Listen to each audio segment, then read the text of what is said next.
What's up, y'all? Brandon with BC Talks here. Spider-Man Brand New Day has officially been out for one whole week, so it's time to talk some spoilers.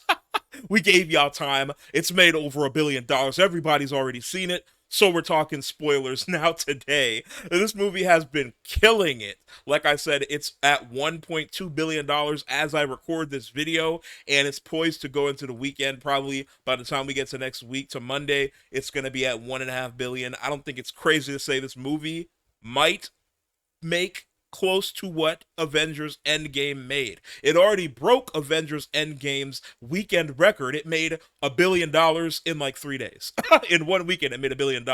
So it already broke Endgame's weekend record. It's been breaking records every single day. It broke the Monday record, the Tuesday record. So it's not crazy to say that this might be the highest grossing movie of all time. And in my opinion, it is well deserved. I've seen it twice now, and it's coming out in IMAX, actually. That's how much of a juggernaut this movie is. It was able to push the Odyssey out of IMAX, which is crazy. So now it's coming out in IMAX. So that's going to make even more money. So I've already seen it twice. I'm definitely going to see it again in IMAX, and I'm probably going to see it again in 3D. I've heard the 3D for this movie is really good as well. So I'm probably going to see it at least 4 times, which is not crazy. I saw The Amazing Spider-Man 2 like 4 times as well, and that movie was not half as good as this one. So that's not crazy. It's crazy that I'm thinking about that now. That's how much I love comic book movies, y'all. I saw The Amazing Spider-Man 2 4 times in theaters. I rock with Andrew Garfield though. But after seeing the movie twice, as far as pure film scores goes, we'll just jump right into it. If you watch my out of the theater reaction, you kind of get the general non-spoiler gist of how I feel about this movie. But we're gonna be going deep into spoilers, and I have my notes over here on the screen. So if you see me glancing over, that's what that is. But as far as a pure film, like if we're just grading the movie for a movie, I would give it an A minus. So that would be about a 92 to a 95. But as a Spider-Man movie, I give it an A plus. For me, it is the best Spider-Man movie, pure Spider-Man movie we've ever had. And I say that as y'all know, I'm 31, turning 32 this year, so I'm a millennial. I grew up. Tobey Maguire is my Spider-Man. I love the Sam Raimi Spider-Man movies. They have a special place in my heart. Even Spider-Man 3, which I know is terrible, but there's a lot of memes that came out of Spider-Man 3, like the dancing and all that. So I hold Tobey Maguire's Spider-Man in a special place in my heart. And Spider-Man 2 is one of my favorite comic book movies of all time, not just Spider-Man movies. But as far as a Spider-Man movie goes, this is the best Spider-Man movie that we've gotten. The Tobey Maguire, Sam Raimi movies are good films. I will say that Spider-Man 2 might be a better, well, I don't even know if I can say that really. This film is very well crafted, the cinematography, everything. We'll get that into that in a second. But the Spider-Man Sam Raimi's Tobey Maguire Spider-Man movies are good films, but they're not always good Spider-Man movies. There's a lot of the characterization of Spider-Man in those movies is a little bit different than how he is in most comics. At least pre those movies. After those movies, they kind of adjusted to that characterization a little bit. But this is really the best of all of the Spider-Man films. It like melded into one.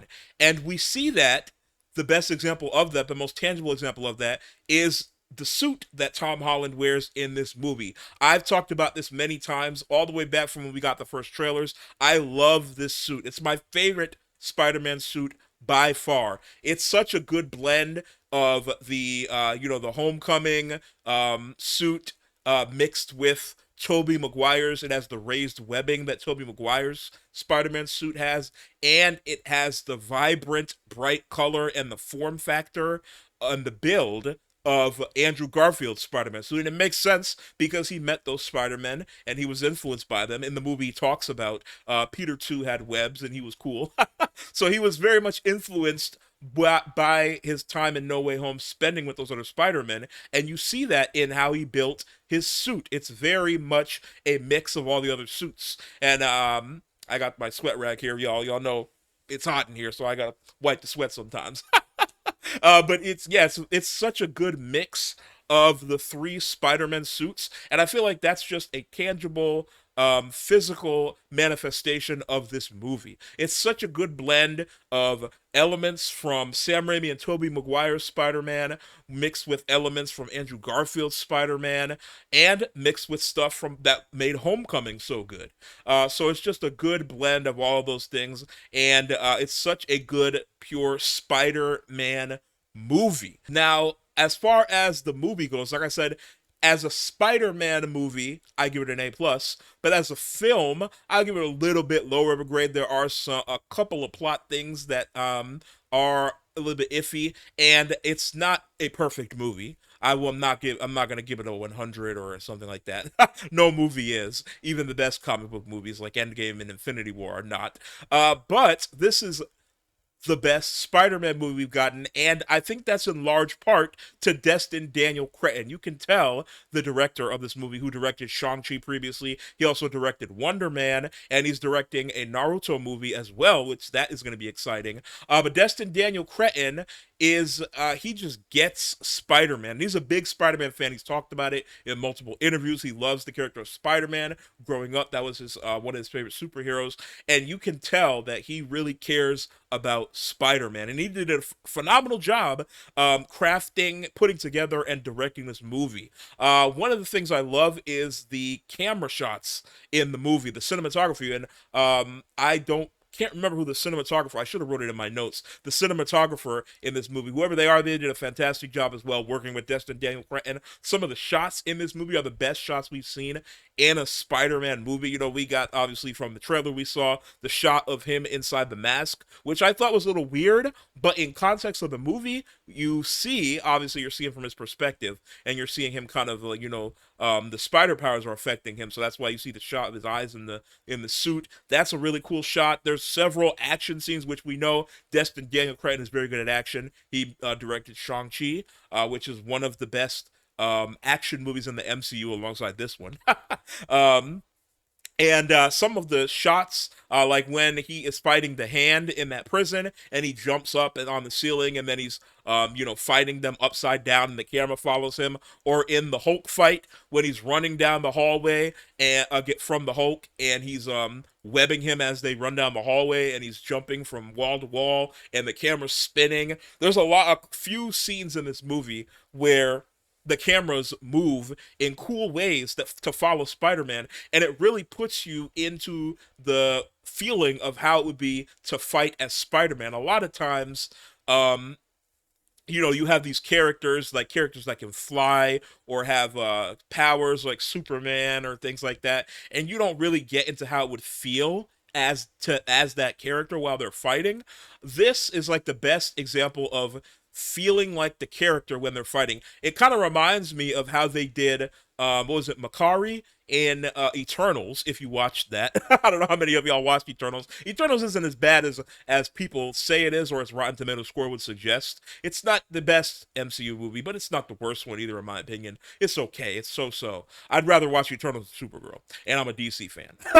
But, which is sad to say. I was very excited for Supergirl, but that's a whole different video. But in Eternals, the speedster, the girl who's like the Flash, basically, of the Eternals, the way they did her speed and the way the camera follows her and everything was really cool. And I feel like that's kind of what they did here with the camera moves when Spider-Man's fighting and flipping off of walls, and also when he's swinging. The swinging, the way they follow him, and the camera moves, and they have like over-the-shoulder shots, and they have handheld shots. It feels a lot like the video games, the PlayStation games, which Daniel Destin Cretton and Tom Holland have both referenced that they referenced. They both said that they referenced the video games for a lot of different things in the movie, and you can definitely tell. Like like when he fights the prison, the damage control guards before he goes into damage control after Jean. That whole scene is like basically like a cutscene from the video game. The way he's jumping and pulling them with the web and webbing them and fighting them. I felt like I had a PlayStation controller and I'm mashing buttons. That's how it feels. That's how it feels in the video game, and that's how it looks. So, like I said, the incorporation of the video games, the camera moves, and everything. I think Destin Daniel brought a unique and fun perspective and to Spider-Man that we haven't seen before.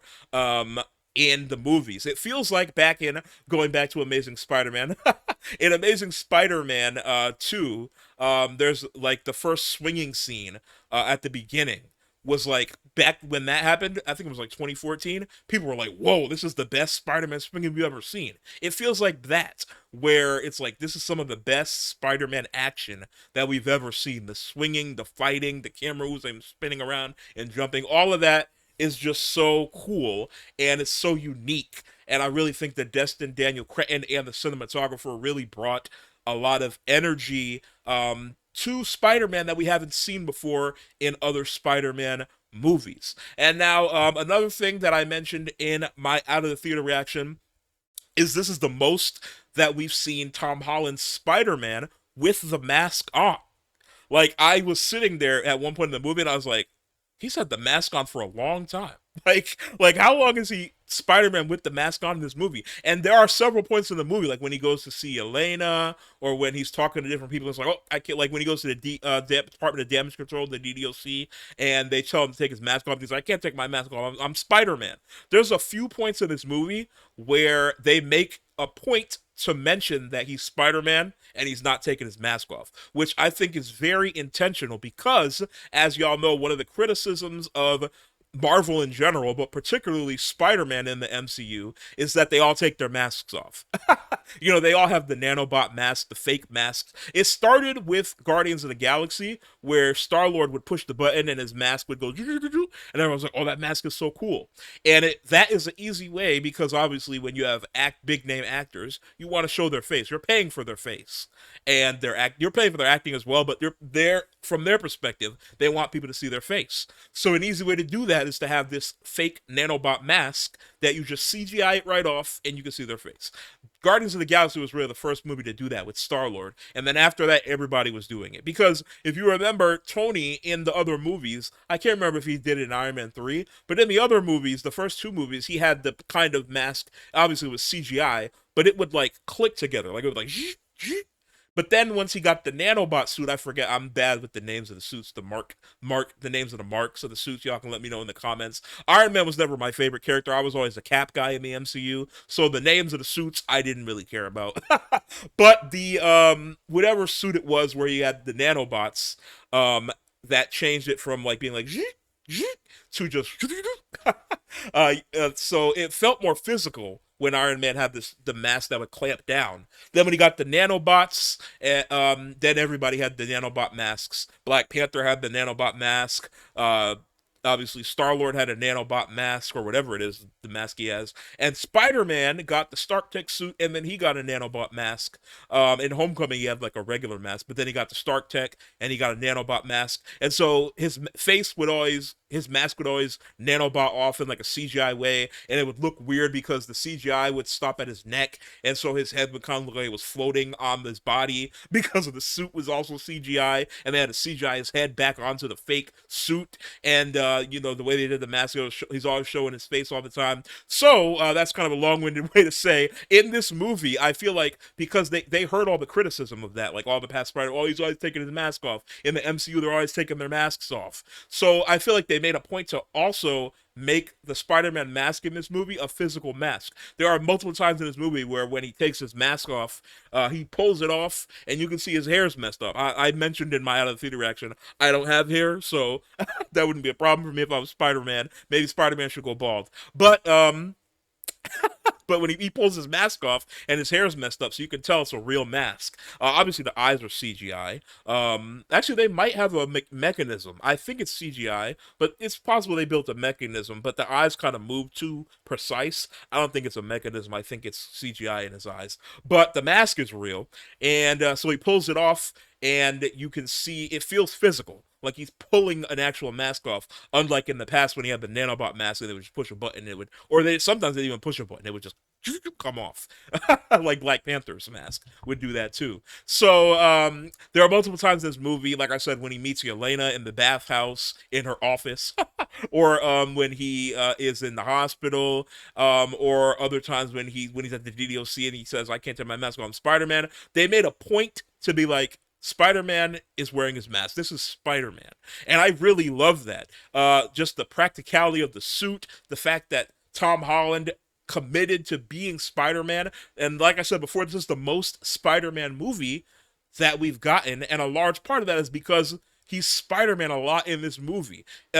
Even though he's Spider-Man a lot in this movie, it's still a Peter Parker story at heart, like a story of loss and pain and having to sacrifice your friends and the ones you love for the job, basically for being Spider-Man. It's still a Peter Parker story, but he's Spider-Man so much in this movie. Like, it's so crazy how they blended all that together, and with the villains as well. Like, I'll get to that later in the video, how there's so many different characters and different bad guys that it felt like going into the movie, like, how are they going to pull this? There's going to be so many people in this movie, but they balance it all so well while still making a Spider-Man movie. But we'll get to that later. Speaking of Tom Holland, as I mentioned before, this is his best performance as Peter Parker, and it might be his best performance overall. Like, I really like him in The Odyssey as Telemachus, but I feel like he brings a more of a depth and a range to the character of Peter Parker than he did to Telemachus in the Odyssey, even though he did really good in the Odyssey. But that might be also because Peter Parker has been developed over 3 movies now. This is the 4th, so he's has a lot more to pull from emotionally. But he shows such a wide range in this movie as Peter Parker. Like, there's so many moments where he's just looking, like when he's at, and when he's at the party too. By the way, I said this on Instagram. The song "Loser" by Tame Impala. When he sneaks into MJ and Ned's party, that might be the best needle drop of all time. Like, that song is so perfect.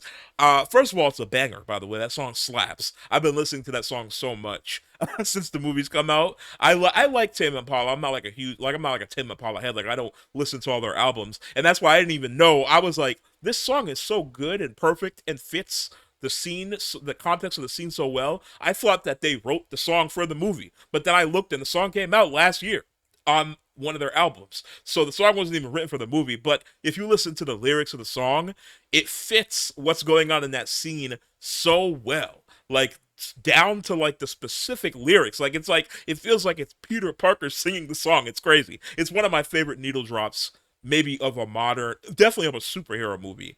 It feels like an early James Gunn needle drop. Even James Gunn's needle drops don't fit his scenes as perfectly as this one did. Very good, and the song slaps too. I love the song. I've been wearing the song out.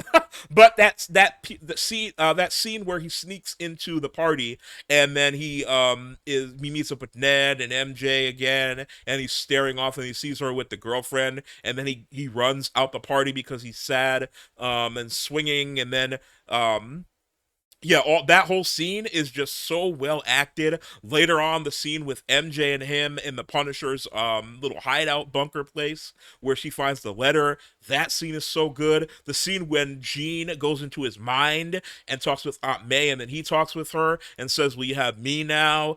That scene is so good. There's so many scenes in this movie. Also, the scene when before he fights the ninjas, when he finally accepts that he's going to be Spider-Man and Peter Parker. That scene, he acts it so well. So many scenes in this movie are so well acted by Tom Holland. And speaking of great performances, Zendaya. I love Zendaya. I'm a Zendaya stan, by the way. I love all her outfits that she wears on the red carpets. Zendaya, she's a very beautiful woman. Tom Holland is a very lucky guy. Very lucky scouser, whatever you would say, mate. But yeah, Zendaya in this. So I'm a Zendaya stan, so maybe I'm biased. But this is the best performance Zendaya has had in a Spider-Man movie yet. Now, I don't watch Euphoria, but I do. I have watched some of her other movies like Challengers, which was in my top 10 a couple of years ago. If you watched that video of my top 10 of 2024, was it? Or no, 2024. Challengers was in my top 10. And earlier this year, the drama with Robert Pattinson came out, who I love Robert Pattinson. Obviously he's Batman. And he's playing Chris Hansen in a movie coming out about the child predator stuff from Chris Hansen. That trailer looks interesting. That came out recently, but the drama came out earlier this year. She was very good in that. Zendaya has like such a good way of portraying like emotion in her face, and she really puts on a masterclass as MJ. This is my favorite stuff as MJ in any of the Spider-Man movies from any MJ, and definitely of Zendaya. But even like going back to Tobey Maguire, and that Mary Jane, this is blowing that Mary Jane out the water.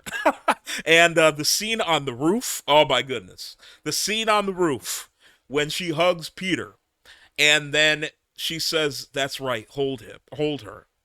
And you're everybody, like, the first time I saw the movie, I saw it on opening day at like 11:30 a.m. That was the first showing on Thursday. So it was the first time anybody's seen the movie in my area. And when that scene happened, everybody was like, "Oh," like, and this movie was like, "Damn," like, and I was like, "Oh my god!" Like your heart just drops. And the acting from Tom in that scene is very good, but Zendaya does such a good job of making you believe that it's a different person speaking through her body in that scene. Like her body language is different. She's so like cocky, and like the way she's talking to him. It's such a good acting scene from Zendaya, that scene, and it's heartbreaking as well. And then when, like I mentioned before, when they are in the Punisher's little bunker hideout place and she finds the letter, that scene is also so heartbreaking when she says, like, I don't know you, I don't love you, I don't even know you. Oh my gosh, man, it breaks your heart. So those scenes, those two scenes in particular, but also the scene when when she asks him if he wants to come up and meet Ned, and him, Spider-Man, and Ned are playing with the Legos like they did in Homecoming, and they're joking around, and I love how Ned said, "We have Spider-Man in the house. He's going to be fed," or whatever he said. Ned did a really good job in this movie. This is the best Ned we've had as well, or at least since Homecoming. But he was really funny in this movie. The few scenes that he had, he really ate those scenes up. But Zendaya in that scene where she's drawing him and she's just talking to him casually, like it really feels lived in. That's what I love about this movie as well. Like the scenes with Ned and MJ and Peter, they feel lived in. Like they actually feel like they're friends, even though they don't know who he is. Like you can feel the connection and the bond that they have as friends. And MJ or Zendaya's acting is a very big part of that. So A plus from Zendaya in this movie, and from Ned too. He didn't have as many scenes as Zendaya, but Jacob Batalon, the CEO of Sex, he didn't have as many scenes, but the scenes he did have, he ate them up. And now another thing that people were worried about in this movie that I mentioned earlier was how they were going to balance all of the characters that were being announced to and revealed to be in this movie. You know, they were talking about Mr. Negative, which they must have cut out the movie because he's not in the movie. You know, there was rumors Stephen Yeun was going to be playing Mr. Negative. I wonder if that's something they're going to hold safe for the future, why they cut that, or if that was just like a misdirect. I feel like that might have been a misdirect to get us off of the psychic, because they're like, well, if we have another psychic, they might think it's Mr. Negative and not Jean Grey. They really tried to hide Jean Grey in this movie, but we all knew it was Jean Grey. If Sadie Sink wasn't going to be playing Jean Grey, it would have been a waste of her talents, and I would have went to wherever the Marvel headquarters is at in Disney and burned it down. Because Sadie Sink is such a good actress. If you're not going to make her Jean Grey, then that's a waste of her character, unless she was going to be Gwen Stacy. But that would be weird if she was Gwen Stacy. So yeah, so they were going to have Mr. Negative, but he was cut. You know, we had Tombstone. Cast. Yeah, obviously you had Sadie Sink in a mystery character, which obviously turned out to be Jean Grey. We had the Hulk. We had Punisher. There were so many characters announced for this movie, so we're like, how are they gonna do this? How are they gonna pull this off? But they did. They have so many characters in this movie, but it still feels like a Spider-Man movie, which I love. And the characters in the movie, they help to serve the plot. They're not just there to be there. Well, some of them are just there to be there. Like the opening montage with Tarantula and Tombstone and Boomerang, they're just there to be there. But they're also planting seeds for what I think is going to be in the future a Sinister Six, either movie or team up. So the Sinister Six are probably going to be a villain in one of the next two movies if they do a new trilogy, which I think they have the plan to do another three movies or two movies after this one. So a new trilogy. The Sinister Six are going to come together at some point. So we'll see Tombstone and Boomerang and Tarantula again later. But for now, they were just in the movie to be in the montage and to do the comic book covers, which was very cool. I did enjoy that as a comic book collector. But they didn't really serve much to the plot. So they didn't, but Scorpion did. Even though that's one of the complaints I have about the movie is how they did Scorpion, because we were all excited to see Michael Mando come back as Scorpion, but he's not really Scorpion that much in this movie. He's basically a vehicle and a vessel for Jean Grey. He is basically controlled, but he kind of gets like Jeremy Renner's Hawkeye in Avengers when Loki hits him with the scepter, and then he's basically mind controlled for the rest of the movie, pretty much until the very end. That's what happens to Scorpion here. He basically is mind controlled for most of his time in the movie. But what we did get was cool. I did like him in the movie, and the fight scene was cool, and it also served the plot because we saw he was losing control as he was evolving into this spider thing and getting his powers stronger. So that scene was cool. The fight scene was cool, and I think it sets up him to kind of be mad at what happened to him. And so I think Michael Mando's Scorpion is going to be the leader of the Sinister Six moving forward. So he's going to gather all the like Tombstone and Boomerang and Tarantula and possibly Green Goblin if we get Green Goblin in the future. He's going to gather them all together and be like, hey, we need to take off Spider-Man. So I think that's what they were setting up with him. Even though he was underutilized in the movie, I think that if they actually pay it off in the future, it won't be it won't be as much of a gripe. And it's not even a gripe, it's just a little nitpick on my end. But another character that was in this movie, obviously, is the Punisher. The Punisher, people I saw online people had some issues with the portrayal of the Punisher, and to that I say I don't agree. I really like what they did with the Punisher in this movie. Obviously, he's not going to be swearing and cussing and killing as much in a Spider-Man movie as he is in his Netflix and Disney Plus series and special presentations. But it was cool to have him in this movie because obviously the Punisher appeared first in Amazing Spider-Man 129 back in 1974. So it was cool to have his first appearance in a movie, or at least a MCU movie, be in the Spider-Man movie. So that was cool because obviously he's been on the TV shows and on Disney Plus in the special presentation. This is his first time being in the MCU in a movie. So it's cool to see him in a Spider-Man movie in his first appearance. And I actually like that they toned him down a little bit in the Spider-Man movie, and it makes sense because as we've seen from the Netflix series and from the special presentation on Disney Plus and in Daredevil, Frank is at heart is a father. Like, he's a dad. He loved his daughter. That's why he does what he does, because of what happened to his daughter and his family. And we saw in the special presentation, he really cared for that kid that was his neighbor. So yeah, he cares for kids. And he sees Spider-Man, even though Spider-Man is a young adult, to Frank, who's like in his, early 40s probably, to Frank, he is a kid. And he even calls him a kid at the end when he's in the hospital. He says, you are exactly as I pictured you, just a good kid. So Frank sees Spider-Man as just a kid, like just a good kid. And so that's why he tones himself down. And he still does cuss and carry on and do all his, let me tell you something. Is that right? All his stuff, all his Punisher stuff, he still does it. But it's just toned down a little bit, and I actually like that. I don't mind it. It doesn't bother me as much as I've seen some people online say it bothers them because he's a kid and he cares for these kids, so he's different around kids. It felt to me like an older brother or like a uncle nephew relationship. That crazy uncle that you have that is that the family's kind of like, ooh, but he's corrupting the kids. It felt like that Punisher in this movie. And I really like the Punisher in the Hulk fight as well. That was so funny when the Hulk stomps on the ground, the Punisher's like, oh, and then they're run, and when Spider-Man is like, this is way above your pay grade, and he's like, I should have brought a bigger gun, and Spider-Man's like, were you gonna tickle him to death? And that's another thing too.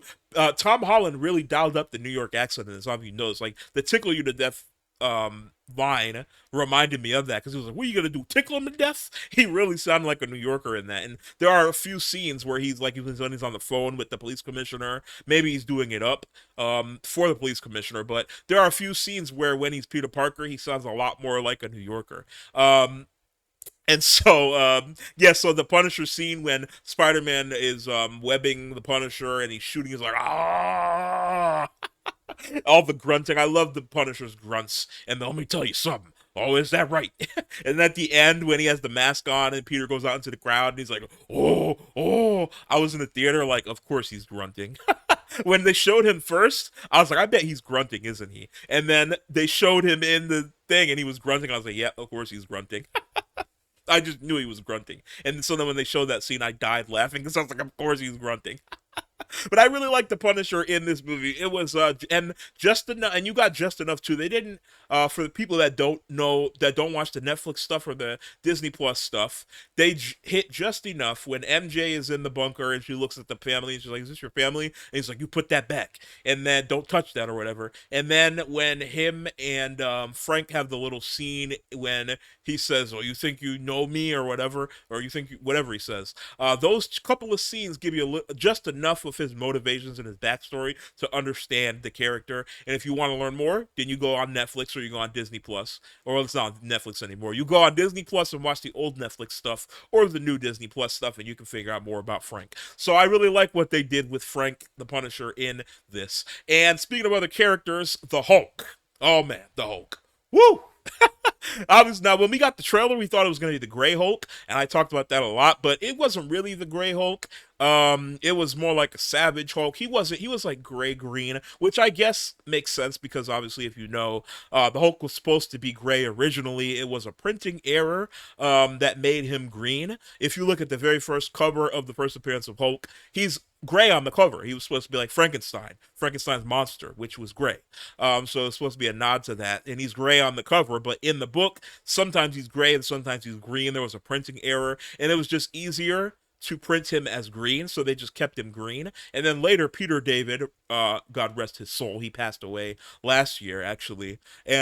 Peter David, who was a big influence on a lot of comics in the 80s, he took over the Hulk run in the 80s, and he did an homage to that by making the Gray Hulk. He did the Gray Savage Hulk, and he also did Joe Fixit, which was like a mobster Hulk. He created those two characters. So I thought they were doing like the Gray Hulk in this, but it's not really the Gray. It's kind of the Savage Hulk, but it's more just like a bigger Hulk. He's more green than he is gray, but he's a little bit ambiguously green. But the Hulk, man, I love when when he says grow and he's going bigger, and then Spider-Man says, "I didn't know you could get that big." Because if you think about it, actually, Spider-Man never saw Savage Hulk. Spider-Man only knew the Hulk as Banner, and he knew him as Professor Hulk. He never met the Savage Hulk that we saw in Avengers, or in Ragnarok. He never met that version of the Hulk, so he never saw Hulk at his full power. And even this Hulk is bigger, or he looks bigger than he was in Avengers, in the first Avengers movie. So I really like the set seeing Hulk just Hulk out and be savage. He did the clap. When he was running down the hallway, I was like, is he going to do the clap? And then he pulls his hand and goes, oh, he's doing the clap. And he, bam! I love how he clapped Spider-Man, so that was cool to see. And but beyond the fight, which was cool to see, the Banner stuff in this movie is very good. I really like how he interacted with Peter, or Ned Leeds to him, and I like the philosophical questions about the inhibitors and everything that they pose. They didn't get too deep into it, but obviously they were setting up the questions, the questioning of the device for Spider-Man, who ultimately built the universal inhibitor that is going to be used on the mutants later on, so that's bad. And also all the facial tracking technology, which I've seen a lot of people online saying that he's Palantir Peter. And that he's using the facial recognition technology like flock cameras and everything to track Jean Grey. Obviously, they're setting up the technology that's going to be used in the Sentinels. He created the universal inhibitor, which is a big thing in the X-Men, and all the facial recognition technology and other technology he was using to find Jean is obviously going to evolve into what is going to be used in the Sentinels. Now, I do have a question. I wonder if they're going to do Bolivar Trask, or if Metzger, who they changed from the comics a lot, actually. He's not like anything like he is in the comics. And he's not really that much of a character in the comics, so he's a character that you can change, and it doesn't really affect much. People are not going to go crazy. I wonder if Metzger is going to be the MCU's version of Bolivar Trask now, because it very much seems like the DDoC, the Department of Damage Control, is basically what is going to create Sentinels, and they're going to take the technology for the inhibitor. They already were doing technology with Jean, that machine they built, I forget what he called it, that was basically using her powers, because they wanted to put her powers into somebody else, or maybe into a machine like a Sentinel. So I wonder if they're even going to do Bolivar Trask, who obviously was played by Peter Dinklage in the Fox universe, or if they're just going to have Metzger be the stand-in for Bolivar Trask. The MCU's done that before. They changed characters. A lot from what they were. Well, not a lot, but like they've changed characters and given other characters the roles of other characters. So I wonder if Metzger is going to be our version of Bolivar Trask. That's going to be interesting. But I really like I said, I like the philosophical questions that they raised. I like when Dr. Banner was like, how do you know what parts of nature are good or bad? And what if you're trying to suppress something that is trying to, express itself? I love all that, because all that is questions that are going to be raised for the mutants later on. So a lot of setting up for the mutants was done with Dr. Banner, which makes sense because he himself is mutated through gamma radiation, not the X gene, but still he is a mutate, like Spider-Man as well, is a mutate, not a mutant. But he had an external mutation, not a DNA mutate, like a latent DNA mutation. But speaking of mutants, let's get into the big secret. Like I mentioned before, Jean Grey. They tried their best to hide it. I feel like the Mr. Negative stuff was supposed to be a misdirect because people figured out, oh, there's a psychic in the movie. So they said, oh, it's Mr. Negative. We all knew that Jean Grey, Sadie Sink was Jean Grey. Everybody knew that. If she wasn't Jean Grey, like I said before, it would have been a complete waste. But I will say, when she was first introduced and she had the hood on, she's in the car and she's talking through people, I was like, is this what they're doing with Jean Grey in the MCU? Is this how they're going to introduce her? And as she was talking, she was kind of very wooden and hollow as a character, very one note. She felt very mustache twirly. But as soon as she gets captured by the DDoC, and we get that first flashback scene with her sister, Sarah, she's another character that they changed a lot from the comics. She doesn't have powers in the comics, and she's a little bit different. The way things went down is not like it did in the movie, but I like that, though. I like that. As soon as we got that scene with her and her sister, that first flashback, from that scene forward, you see the full power of Sadie Sink. And this is exactly why I was like, if she's not Jean Grey, you're wasting Sadie Sink. And I love that she's Jean Grey, that they didn't waste her, because Sadie Sink, like Zendaya, is a phenomenal actress. One of the great young actresses coming up today. I don't watch Stranger Things. I know it's crazy. Stranger Things you would think would be in my wheelhouse. But I did love her in The Whale and other movies she's been in. She's a great actress. And she does great in this movie. A lot of scenes, the scenes with her sister, the last scene with her and Spider-Man in his mind and Aunt May, that was a really powerful scene. And you get to see Marissa Tomei come back and put on an acting masterclass in the few seconds that she had. She did a really good job. I cried in that scene because you see that she didn't have, as we saw in the flashbacks, her and her sister didn't have a maternal figure. They said that she was a bad mother because she threw them away once they got their powers. So now she has this maternal figure speaking to her as Aunt May, and she sees the power of Aunt May. And I really like how in the Tom Holland Spider-Man movies, they made Aunt May basically Uncle Ben. Some people have a problem with that, like Spider-Man purists, but I don't, because I don't know, I just feel like they did a very good job of making Aunt May basically Uncle Ben. It's a little bit different, but I like it. And like I said, the stuff with her sister, even though it's different from the comics and they kind of remixed it, I like that they did that, because a lot of the times in these movies, Jean Grey doesn't have a lot of agency as a character. She's not very much of a character. She's usually either Cyclops' boyfriend or she is the Phoenix.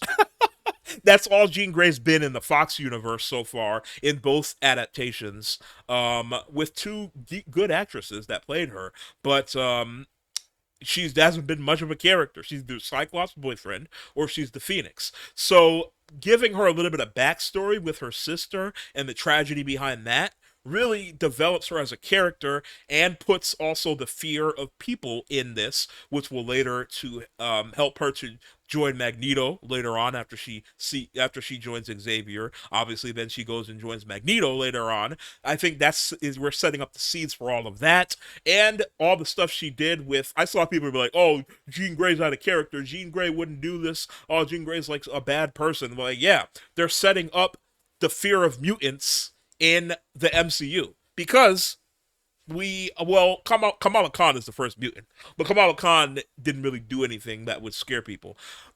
Jean Grey is the first mutant that has done something that people would be like, "Whoa." Like these people, because you have to differentiate it. Because in the MCU, people love the Avengers who have powers. They love people with powers for the most part because the Avengers saved the world. And we saw the people in the Hulk's or Professor Banner's class. They're like Hulk smash. The guy who's dressed as the Hulk. They all only want to ask him questions about the Avengers because they love the Avengers. There's an Avengers musical on Broadway. People in Infinity War, we saw the guy wanted the Hulk's autograph, or the kids wanted the Hulk's autograph. So people love the Avengers. They love people with powers. But we really haven't seen people scared of people with powers yet. Really, the first time is Sentry, when he was making people all shadows, and that's the first time we really see people scared of people with powers. But he's not a mutant. Jean Grey, what she did, what she was able to do to freeze half of New York, like New York within a kilometer of her, with her powers, that's really going to set up the fear of mutants. And so I think they did a really good job with that in setting things up for the future. I don't have a problem with how they characterized her because it's going to set things up for the future. And once those payoff are going to be like, oh, okay, people don't have media literacy and they don't have vision for the future. I don't have a problem with how they did Jean Grey. I was scared at first when she was first introduced, but then after she gets captured and we see her backstory, she shows you why she was the perfect choice for Jean Grey. And then at the end there, when she's on the bus, and it looks like she's heading up to upstate New York. As a person who was born and raised in Connecticut myself, I've been through that area many times, upstate New York, and that looked like upstate New York to me. And we know what's upstate New York. That is Xavier's school for gifted youngsters. So I think that she's on that bus heading up to Xavier's school. Maybe Xavier contacted her with his mind. He felt that disturbance, and so he contacted her and said to come up, I can help you. Or another person found out about her and told her, I don't know. But she's on that bus going to Xavier's school, I think. And speaking of the end of the movie, when Peter gets shot and Jean Grey's breathing for him, that was a very heartfelt scene. I also saw a lot of people saying online, are they trying to set something up between Peter and Jean? Between, him saying, you have me when he's in the mind, and then she was breathing for him, which is a very intimate thing to do. I was like, she's like breathing for keeping him alive. That made me cry too, and they showed her on the bench, and she's like breathing, and then the Punisher says, well, she did her voodoo magic stuff to keep you alive. I was like, oh man, that's so good. I love scenes like that when people like sacrifice for other people. Those scenes really get me. But I saw some people online saying, are they trying to set something up with Jean and Spider-Man? And I'm like, no, they were just trauma bonding, okay? If you have good emotional intelligence, you can recognize trauma bonding and you can become friends. But there are a lot of people that they trauma bond and then they form relationships romantically and it goes terribly.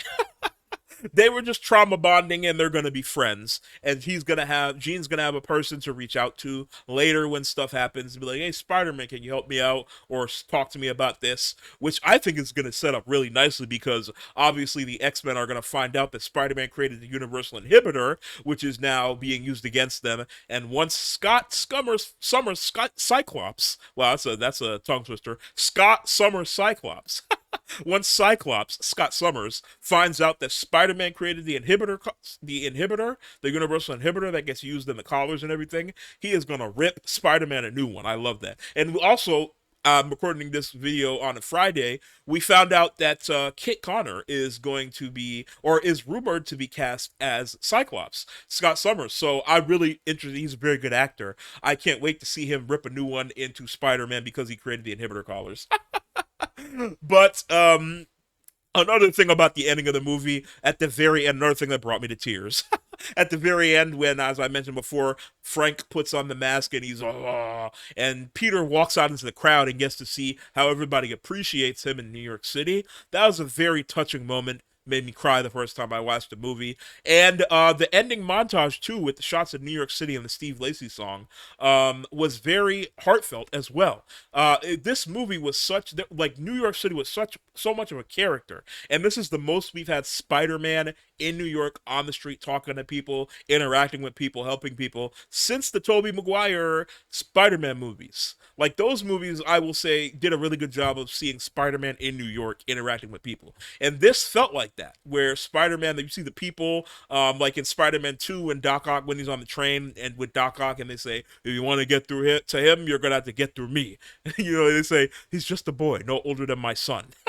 The Sam Raimi, Tobey Maguire movies did a really good job of showing you how New York feels about Spider-Man. And this movie, the end of this movie and the shots and everything, and him in the crowd showed you. I cried when the kid did the little flick. He was like, that made me cry the first time I saw it. I'm not gonna lie. This movie did a good job of showing you Spider-Man interacting with New Yorkers, so I really like that ending of the movie as well. And that post-credit scene, the final scene. There's a lot of theories going around. I've seen some people say, "Oh, it's Miles Morales." Some people say, "Oh, it's Toby." Some people say, "Oh, it's Spider-Man." When I initially saw it, I thought it was Tom Holland's Spider-Man going getting taken to Battle World. That's initially what I thought. But upon reflection, I think it's actually Toby or Andrew, because it's been rumored that Tobey Maguire is going to be in Doomsday. So I think it might be saying that Toby is here now, like he came back to this universe. I think that's what it is. But I also think it could just be Tom going to Battle World. I don't think it's Miles Morales. I don't think it's a Miles Morales tease, not yet. I think we're gonna get a Miles Morales tease in the next movie. I don't think this is a Miles Morales thing. I think this is a Doomsday and Secret Wars thing, and so it's probably hinting that Tobey Maguire's Spider-Man is now in the universe and he's coming to do whatever he's gonna do in Doomsday. That's what I think about the post-credit scene, but y'all can let me know what you think in the comments. But again, overall, as a film, like I said, I'll give this an A minus. As a Spider-Man movie, I'll give it A plus. It is the best Spider-Man movie, pure Spider-Man movie that we've gotten, and it's one of the best overall films in the Spider-Man universe that we've had. But I've gapped on about this movie for like what, almost 50 minutes now. So let me know what you think of the movie down in the comments below. How many times you've seen the movie, if you're going to see it again in IMAX like I am. And make sure you subscribe to the channel, like the video, and comment for more comic book, movie and TV news, Spider-Man news, and all sorts of other pop culture news on this channel. And I will see y'all another day.